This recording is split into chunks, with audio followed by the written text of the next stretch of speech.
Bonjour à toutes et à tous, je suis ravie de vous retrouver pour Tennis l'émission numéro 7. Je vous emmène au CNE, au Centre National d'Entraînement, où les champions et les futurs champions s'entraînent.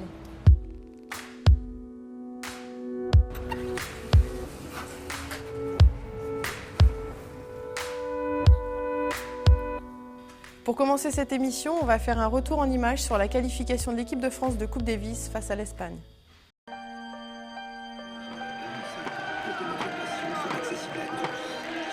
Je ne peux pas rêver mieux, c'est vrai que le scénario a été parfait.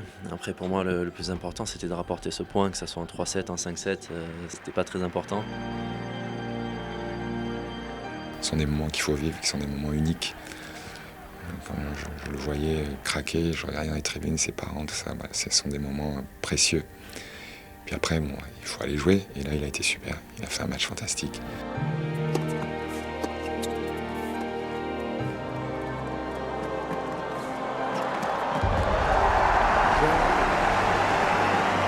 Je savais que ça allait être compliqué, mais Yannick il m'a dit que c'était normal de ressentir ça, qu'il fallait que j'évacue tout ça assez vite.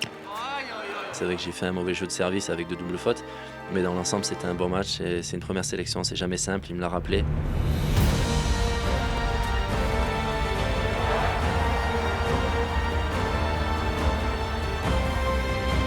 Il a joué juste, il a été lucide tout le long du match. Il y avait ce point d'interrogation, comment il allait gérer sa première sélection, il a été fantastique. Puis voilà, son sourire à la fin du match, c'est notre cadeau.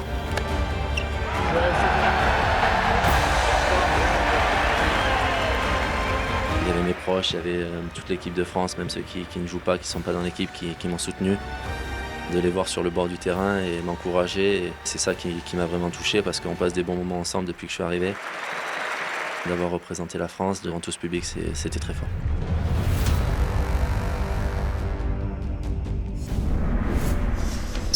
J'étais hyper heureux que Benoît gagne et nous rapporte le premier point, mais j'avais envie de rapporter mon point d'un point de vue personnel. Et pour l'équipe, j'avais envie qu'on soit à 2-0 quoi qu'il arrive.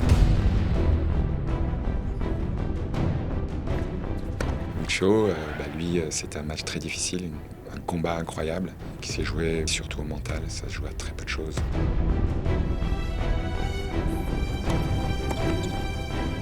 Un match en 5-7, 3h40, un vrai match de Coupe Davis avec une ambiance extraordinaire, avec beaucoup de rebondissements. Je suis content de m'en sortir.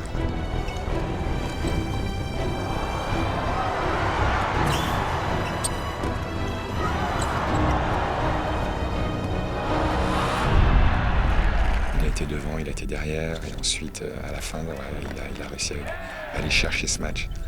Mais il allait chercher très très loin à l'intérieur de son bide. Le public m'a encore une fois aidé comme jamais, ils ont été parfaits et je peux que les remercier. Merci.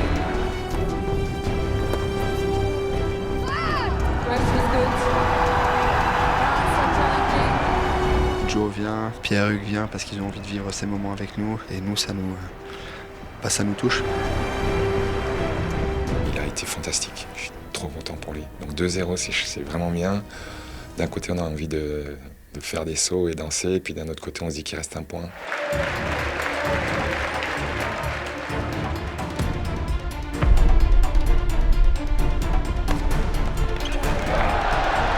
Ce début de match était fabuleux pour nous. En termes de niveau de jeu, les Espagnols un petit peu en dedans, on les a pris à la gorge tout de suite. On voulait mettre une intensité très haute dès le début. C'est ce qu'on a réussi à faire. Et alors, effectivement, les Espagnols n'ont pas commencé pied au plancher, mais c'est parce qu'on leur a imposé un rythme très très soutenu. Et c'est certainement notre meilleur match qu'on ait joué ensemble. Je vais la regarder 100 fois la balle de match, la balle de rencontre pour nous amener en finale. C'est Bennett qui la joue, quoi. Et sur un service à 210, dans le coin, il fait un retour gagnant. Ça veut dire que voilà, il se passe des belles choses. Je pense que s'il y a une équipe depuis 10 ans qui est motivée par la Coupe Davis, c'est l'équipe de France. Et donc, quelque part, il y a une justice. Je pense que c'est juste qu'on soit en finale.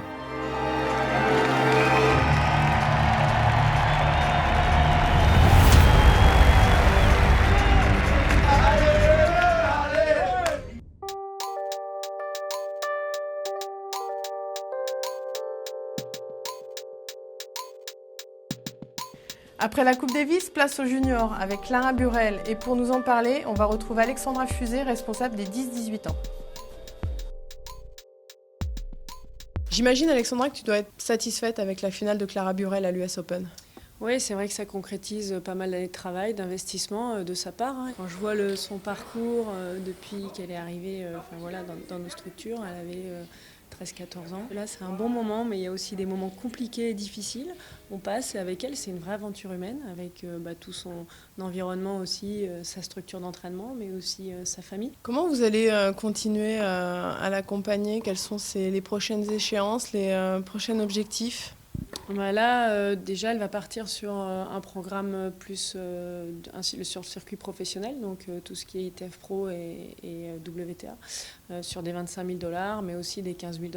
C'est de faire monter son classement WTA, puisque au niveau junior, elle est 8e mondiale, donc elle a performé. Maintenant, c'est au niveau professionnel qu'il faut qu'elle arrive à scorer et à se retrouver à terme dans les grands chelems pro. D'un point de vue plus général, il y avait 6 joueuses de présentes dans le tableau final à l'US Open. Ça aussi, j'imagine que c'est une satisfaction. Nous, on a une vraie volonté aujourd'hui de renforcer que par année d'âge, on ait une densité suffisante de joueuses sur le circuit ITF Junior, ce qui fera qu'on aura une densité après forcément sur le circuit WTA. Et je crois qu'on tient le bon bout parce que ça fait 6 dans le tableau final. Je ne sais même pas quand est-ce que c'est arrivé la dernière fois. C'est un gros travail, mais on va dans le bon sens.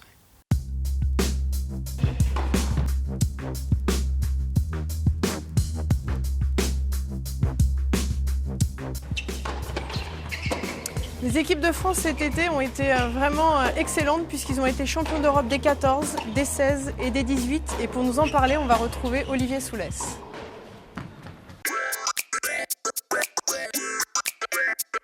Avec 3 victoires chez les 14, chez les 16 et chez les 18. Le bilan, franchement, il est positif, sans oublier le titre de champion d'Europe individuel de Sean Quenin. Il est champion d'Europe individuel et par équipe. Maintenant, savoir si ce sera le futur champion du monde, moi, franchement, j'ai pas de boule de cristal. Par contre, il faut qu'on continue à le faire travailler, à qu'il ait des grosses vitesses de progression. Aujourd'hui, c'est le numéro 1 ou numéro 2 au monde au classement ITF de son année d'âge. Maintenant, la route est encore longue. Et lui, qui a 14 ans et demi aujourd'hui, mais je pense que son plus gros objectif, c'est qu'à 17 ans, il puisse être en mesure de gagner justement un grand chelem junior. Il faut continuer à travailler pour avoir encore de meilleurs résultats parce qu'on est bien sûr toujours perfectible. Moi, je suis content des résultats, je ne vais pas vous le cacher, parce que c'est rare d'avoir un triplé comme ça. Mais ce qui m'importe le plus, et c'est là où je vois un peu plus à long terme, c'est que moi, ces jeunes-là, je veux qu'ils gagnent des grands chelems juniors. On a Paris 2024 à l'horizon aussi, donc c'est quelque chose qui est vraiment important pour nous. Il faut qu'on soit encore plus performant.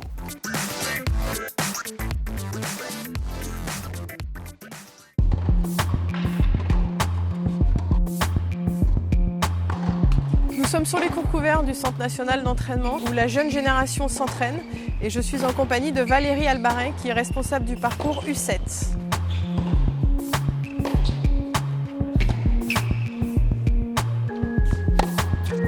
Valérie, est-ce que tu peux nous expliquer ce que tu souhaites mettre en place en priorité? J'aimerais développer un réseau de clubs Galaxy Team 4-7 ans. C'est en fait des clubs dans lesquels va s'appliquer une nouvelle politique de formation des 4-7 ans. Augmenter le volume d'entraînement de ces années d'âge, déjà repérer des bons éléments, les entraîner beaucoup plus, mettre des séances un peu plus intensives et plus techniques, et puis tout ce qui suit, c'est-à-dire aménager des séances de match, et puis développer la vie de club grâce aux parents qu'on va impliquer aussi dans le projet de l'enfant. Souvent, je t'entends dire un enfant à 4-5 ans, c'est un buvard. Qu'est-ce que tu entends justement par buvard ? Eh ben, je pense que les enfants ont envie d'apprendre. Si on les laisse faire des choses sans augmenter la difficulté, ils vont rester là, ils ne vont pas être demandeurs. Mais par contre, dès qu'on augmente les difficultés, si on les met dans une ambiance positive, si on les encourage, et ils sont demandeurs. Ils sont très fiers d'avoir accompli des choses que peut-être on ne soupçonnait même pas qu'ils seraient capables de faire. Tu es une femme de terrain ? Je vois que tu aimes aller oui. sur le cours. Justement, qu'est-ce que tu vas faire ces prochaines semaines ? Eh ben, je vais aller dans les territoires, visiter un petit peu les ligues, les clubs, voir les difficultés des uns et des autres pour essayer justement d'implanter le programme Galaxy Team 4-7 ans et également ceux qui le demandent, implanter le tennis des 3-4 ans. Valérie, on a parlé des choses que tu allais mettre en place dans les clubs. Eh bien nous, cette semaine, on est allé faire un petit tour du côté de l'Ampertheim, le premier club de Pierre Hugerbert.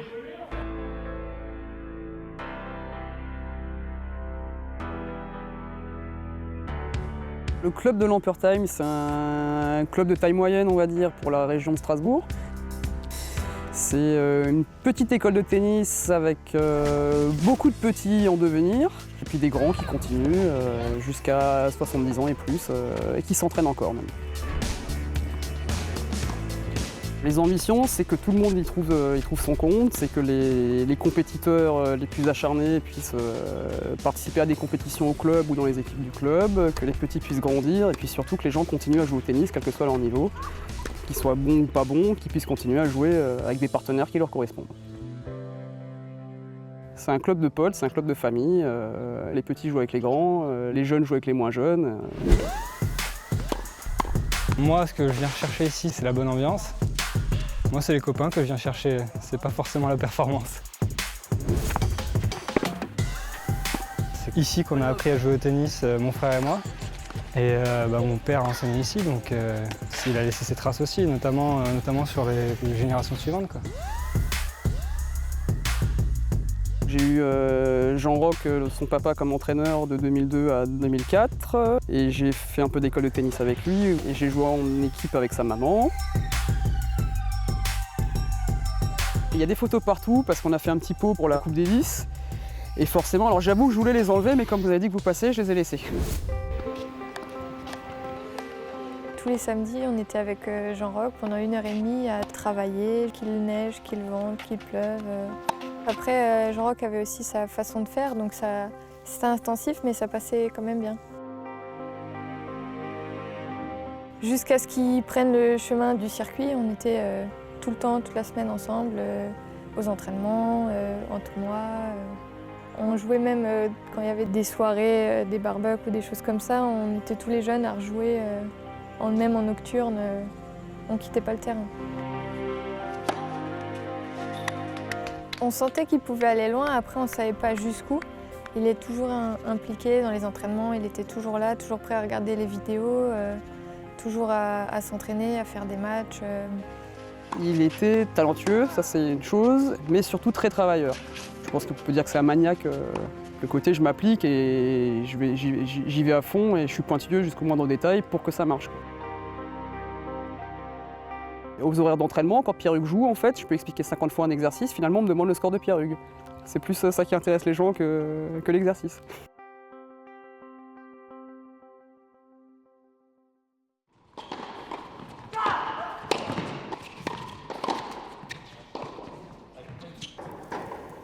On est allé à la rencontre d'Hugo Humbert qui joue le Moselle Open cette semaine. Il est 108e, c'est une des révélations françaises de ces dernières semaines.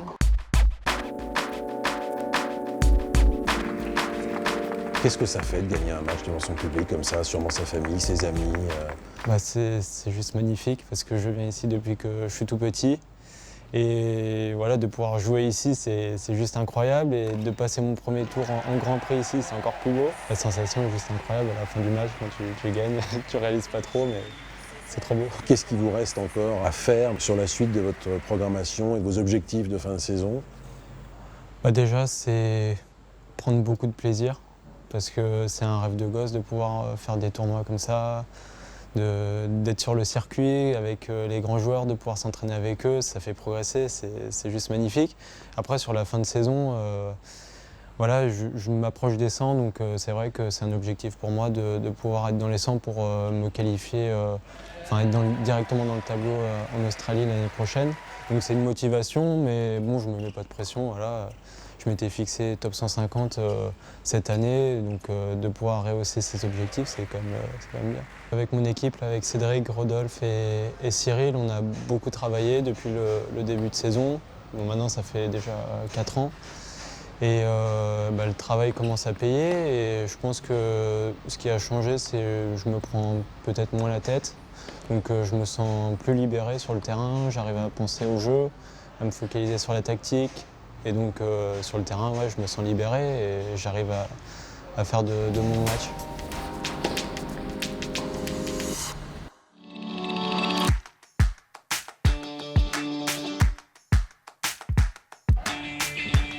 Comment ça va? Et de 4? Ça va? Nickel, et toi? Ouais. 4e titre, le 2e cette saison. Est-ce que tu t'y attendais début 2018? Ouais, c'est fabuleux, je m'y attendais pas du tout. Et je m'y attendais pas non plus, même en ayant gagné le premier titre, je m'attendais pas à en gagner un deuxième. J'en ai gagné 2 dans ma carrière, ça faisait 10 ans que j'en avais pas gagné, donc en gagner 2 dans la même année, c'est un truc de dingue, quoi. Donc, Qu'est-ce qui se passe en fait dans ta tête, dans ta préparation? Parce qu'en début de saison, tu es quand même pas loin de l'arrêt et là, c'est un 2e titre de gagner. On est dans le truc depuis tellement d'années et j'ai toujours plus ou moins réagi quand j'étais dos au mur. Donc je pense que là, quand je tombe un peu au bord de l'arrêt, j'ai toujours un petit sursaut d'orgueil peut-être. Mais en tout cas, j'aime toujours ça. Là, les émotions que ça procure de gagner un tournoi, d'aller au bout, de rentrer sans avoir perdu, ce qui est rare sur un tournoi. On perd tout le temps un match sur la semaine. Donc, c'est des sentiments quand même qui sont hyper agréables. Après, là, quand je dois aller à Tashkent, j'ai un petit peu moins envie quand même qu'il y a quelques années, quoi. Tu te fixes une limite? Vous verrez en fonction de ce qui se passe ces prochains mois. Tu veux rien annoncer, en fait? Bah non, parce que j'ai rien décidé. Ce qui est sûr, c'est que à partir du moment où je vais ressortir des 100 et sortir du classement petit à petit, j'arrêterai. Je ne retournerai pas sur le circuit secondaire pour me redonner une chance de retourner sur les grands chelems. Ça, c'est quasiment sûr. Après, là, en étant 50, je ne vais pas me dire j'arrête demain, quoi. Il y a encore de belles choses à faire. T'es jeune encore? Ouais. Bah si, quand même. Ouais, je suis encore jeune, mais ça fait quand même longtemps que je fais ça. En fait, quand ça se passe comme ça, c'est génial. Après, c'est vrai que l'enchaînement de tous les tournois, la programmation qui est assez lourde toute l'année, il y a des périodes où c'est un petit peu plus dur au fur et à mesure du temps. Mais non, j'arrête pas le mois prochain, quoi. Merci Pauline. C'est une belle annonce. Comme ça, on fera d'autres interviews, ça me plaît ça. Ouais, je serai là l'année prochaine. On se revoit pour ton prochain titre. Ça marche. Avec la bouteille cette fois-ci. Ouais, grave.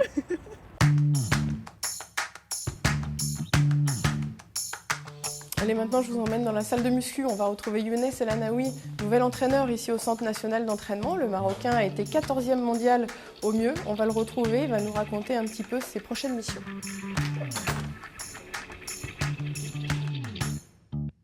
Younes, qu'est-ce qui t'a plu dans le projet de la DTN? C'est le haut niveau. Je crois qu'avant tout, la compétition, le professionnalisme. La fédération française, on le voit bien par les résultats chez les jeunes, c'est une énorme machine qui produit beaucoup de joueurs. Après, c'est jamais facile d'être bon quand on est jeune. Mais bon, on a des joueurs qui sont très bons. Maintenant, il faut essayer de passer ce cap. Tu vas entraîner 3 garçons en binôme avec Laurent Raymond. Est-ce que tu les connais? Titouan Droguet, Lilian Marmouzet et Mathis Erard? J'ai fait connaissance avec eux la semaine dernière. C'est des joueurs qui sont nés en 2001 et 2002. C'est des joueurs qui ont le potentiel, qui ont déjà participé à des tournois juniors, qui ont fait de belles choses. Donc voilà, l'objectif, c'est gagner des grands chelems et puis les lancer dans le grand bain des futurs. J'essaie de passer le maximum de temps avec eux, que ce soit dans la salle de gym, au restaurant, en dehors du cours, pour essayer justement de lier d'abord ce lien indispensable à un couple joueur-coach et puis ensuite essayer d'impliquer mes habitudes et mon expérience que j'ai eue sur le circuit. Et ça sort fort, yes. Là, on est dans la salle de gym. Justement, toi, en tant qu'entraîneur tennis, ça te semble important, indispensable de voir justement ce qu'ils font au physique? Ouais, indispensable. C'est vraiment, on voit souvent des joueurs sur un terrain de tennis, mais il y a beaucoup d'heures qui sont passées dans la salle de gym. Et on y vient 2 fois par jour, il y a les étirements, il y a énormément de préparation qui est très technique, très spécifique. Et on a la chance d'être encadré par des superbes entraîneurs. Et donc les joueurs en profitent. Et moi aussi, de temps en temps, j'aime bien m'étirer et surtout être proche d'eux. Merci beaucoup. Merci, Émilie. Tu souffles un coup, tu repars dans 20 secondes et tu fais la même. Et pour le dernier reportage de cette émission, je vous emmène à Blois découvrir les championnats de France seconde série.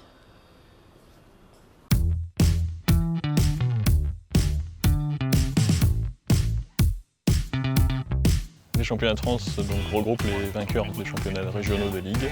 Et puis on va chercher, pour compléter les tableaux, des éventuels finalistes. Reçu, merci. La plupart d'entre eux sont des joueurs du circuit parallèle, le circuit futur ou le circuit challenger, et viennent quand même participer ici au championnat de France, tout simplement pour gagner sa place en première série. Qui pour eux est une énorme progression, notamment pour rentrer dans des tableaux un petit peu plus hauts et puis pour jouer en match par équipe. J'ai fait le circuit ATP pendant 4 ans, voilà, je suis monté 228e ATP, 29e français. Et depuis 3 ans, je fais le CNGT, le circuit national des grands tournois, donc les plus gros tournois en France. Et j'ai gagné 3 fois ce circuit. Moi, je fais quasiment que des ITF. Je fais quelques tournois français de temps en temps pour gagner un peu d'argent, mais sinon à 90% je fais des ITF. C'est toujours un prestige d'avoir la chance de jouer les championnats de France. On a des belles conditions quand même. Les gens sont petits soins pour nous, on a des terrains de jeu pour taper, des belles balles, c'est important, c'est les petits détails qui sont importants pour nous, pour les joueurs, parce que c'est pas toujours le cas, donc c'est sympa.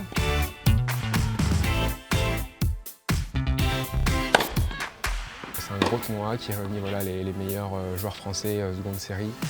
Le vainqueur passe première série, numéro 30 français. L'avantage de première série, c'est en tournoi français, on est en quart de finale tout le temps en fait. Donc forcément, les prix sont plus importants. En ce moment, je rentre plus en 8e à chaque fois. Match par équipe, tout joueur français bien classé et payé ou défrayé par son club.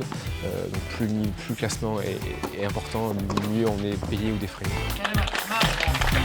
Qualifié pour les demi-finales, Gilles Marie.